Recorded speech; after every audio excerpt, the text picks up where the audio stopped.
Hugly's Valentine is written by Ted Arnold and illustrated by Ted Arnold. Hugly patiently waited for the people child to leave so he could play in his bedroom. So here's Hugly. And here's the people child. He watched the child pick up a pile of colorful folded paper and he put it in his backpack. Time for school, Wallace, said the people mother. I'm ready, he answered. Oh, I almost forgot. Here's a Valentine for you, Mom.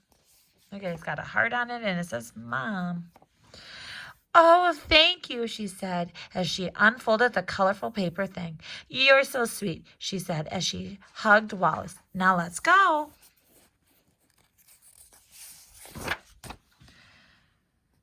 The mother and child walked out the door. When they were gone, Hugly climbed out from under the bed. One of the folded paper things was on the floor. The people child gave one of these to his mother and got a hug, said Hugly. I have an idea. Hugly climbed back under the bed and hurried to the secret slime pit, and he found Booter playing in the tunnel. There's Booter.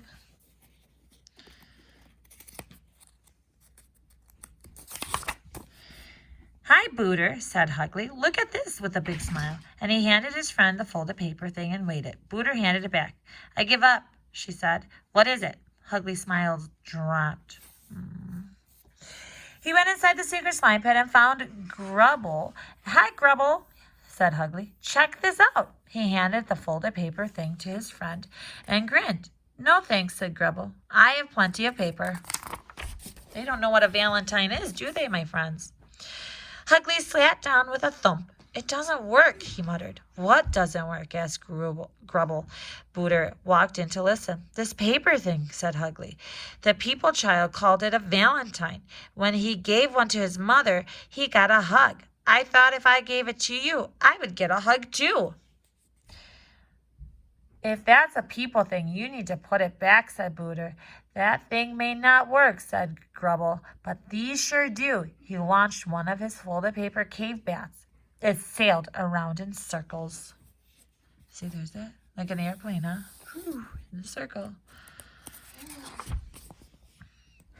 The three friends happily played with the cave bats, and they played hide and seek and ate snack, and explored dark tunnels and had more snacks and played tag. And finally, after playing for hours and hours, they returned to the secret slime pit. Oh no, said Hugly. I forgot to take the Valentine back to the people child's room. I'd better go now.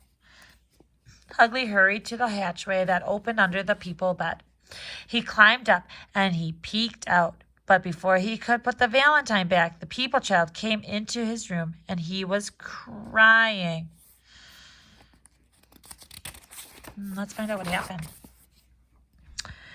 What's the matter, honey? Said the people mother.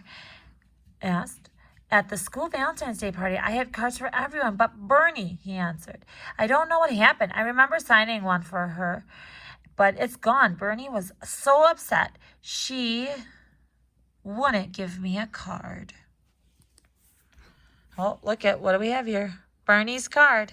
Oh, dear, said the mother, but Hugly wasn't listening anymore. He hurried back to the secret slime pit. Booter, Grubble, he said, I know why this Valentine didn't work. It will only work for a people person named Bernie. Oh, yeah, said Booter. Now I see the name on it. Valentines and hugs must be very important to people, said Hugly, because everyone's really upset. Maybe if Bernie gets her Valentine, things will be better. It's worth a try, said Booter. She pulled out her tunnel map. Let's go to Bernie's house.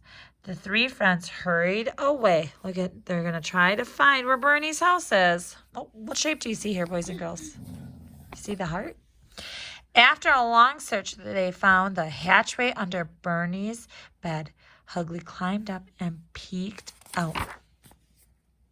Bernie was on her bed, lying in a pile of Valentines, and she was crying herself to sleep. Hugly looked around, trying to think of what to do.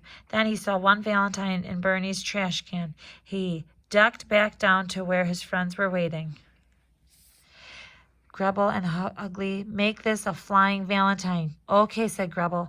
He folded it and he gave it back to Ugly. So now they made it into one of those bat things, right? Back under the bed, Ugly launched the Valentine up into Bernie's bedroom. It silently circled the room, then bloop, it hit Bernie on the nose and she opened her eyes. What? She sat up. What's this? A Valentine from Wallace? Bernie smiled and wiped her tears away. It must have been mixed up with my other cards all this time. While Bernie opened her Valentine, Ugly quietly crawled to the trash can, snatched the Valentine for Wallace, and slipped back under the bed.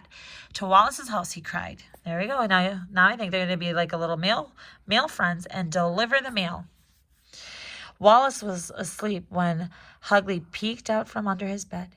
He flew the Valentine into his room. It circled around, and blip, it hit Wallace on the nose. What's that? Said Wallace, waking up. Oh, wow, how did this get here?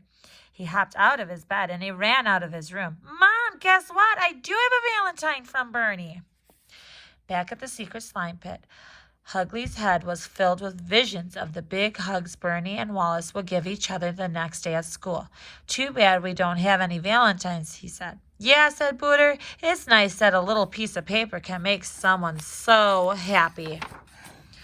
Hey, I have lots of paper, said Grubble. And we have all kinds of paint and stuff, said Booter. Let's make Valentines, Ugly cheered. And the three friends made beautiful Valentines for each other and traded for them for lots and lots of hugs.